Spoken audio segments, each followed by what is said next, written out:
Hello, fifth graders. Many of you have been asking about the research report, and it took me a while to kind of figure out how I could finish that project, considering I have your note cards and we didn't get to complete the teaching process. So I've altered it and I've generalized it and come up with a plan. So that's what we're going to do this week. So this whole week, all of your language lessons will be you writing your research paper. You're going to type it in the computer. You can use either Word or Google Docs, or if you don't have Word on your computer and you've never used Google Docs and your parents have never used Google Docs and you have no idea how to get started with that, I want you to let me know personally. Text me, email me, send me a message in chat. Some way you need to let me know that you don't know how to begin on that particular process.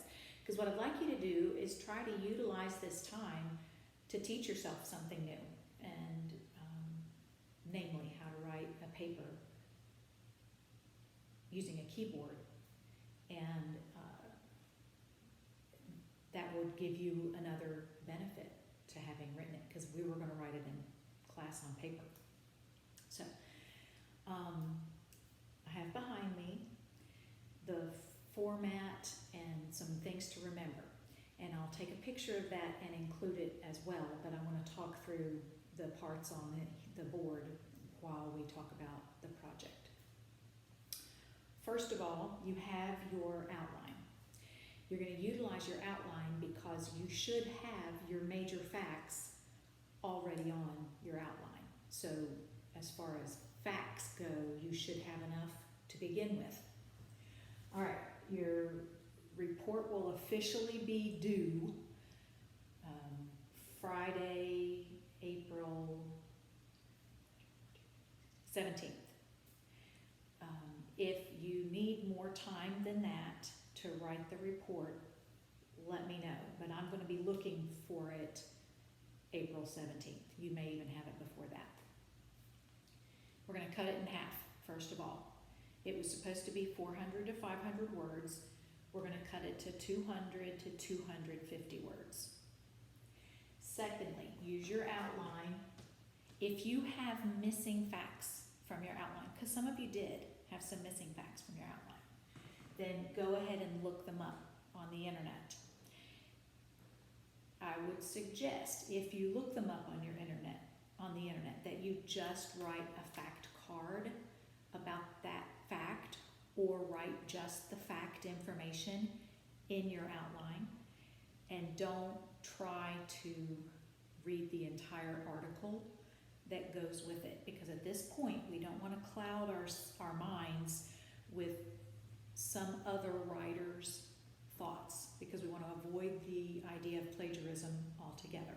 So just write down the fact information and be done with that internet source, okay? You can use text page 228 if you're not sure of what facts you might still need. You should be beyond that, but I'm trying to do a little bit of backwards work for those who maybe weren't quite up to speed with everybody else in the project to start with. So text page 228 can give you what ideas you might still need as far as your missing facts. All right, you're going to have 3 paragraphs. Your first paragraph, you're going to tell about the person's birth, the family they grew up with, that's the family they're born to, their childhood, and their education. The second paragraph, you want to tell about their adult life. That includes their marriage and children, but some people did not get married. We already discussed that in class, so that would not even be in your paragraph. You could mention the fact that they never got married or had children, obviously. and what jobs they had. Normally, the jobs is going to include their life's work, which leads you into this third paragraph. In the third paragraph, you're telling about their accomplishments or their achievements. You're also telling about their death, and then why they are remembered, and then what you learned from that person's life.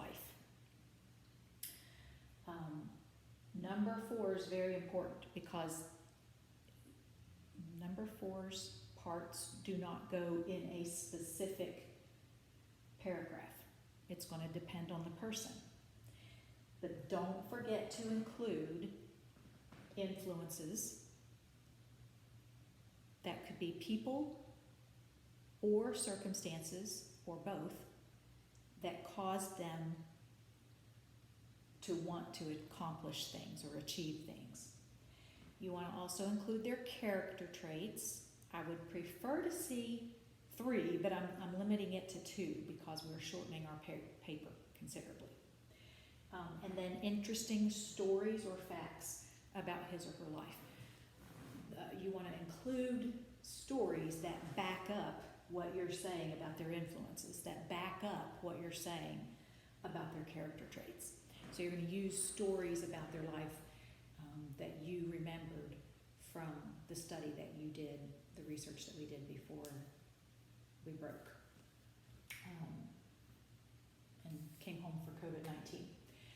So if this is not enough information for you and you feel overwhelmed, just give me a call. Let me know, because I can talk you through it and we can discuss what parts you feel like you're not qualified to talk about. All of you did your oral report and should be good to go after that. You know enough about the person that you studied to talk about them. Now all you have to do is put it down on paper, okay? And I think your outline alone should be plenty for you to work with to talk about the person that you learned about. So this will be new for me too. I've never allowed the students to really do it on their own. I mean, they've done it in the classroom setting, so this is good. This is good for me, it's good for you. And I'm hoping that you will learn some valuable skills about utilizing a computer to actually use the keyboard on the computer too. So, see you all soon.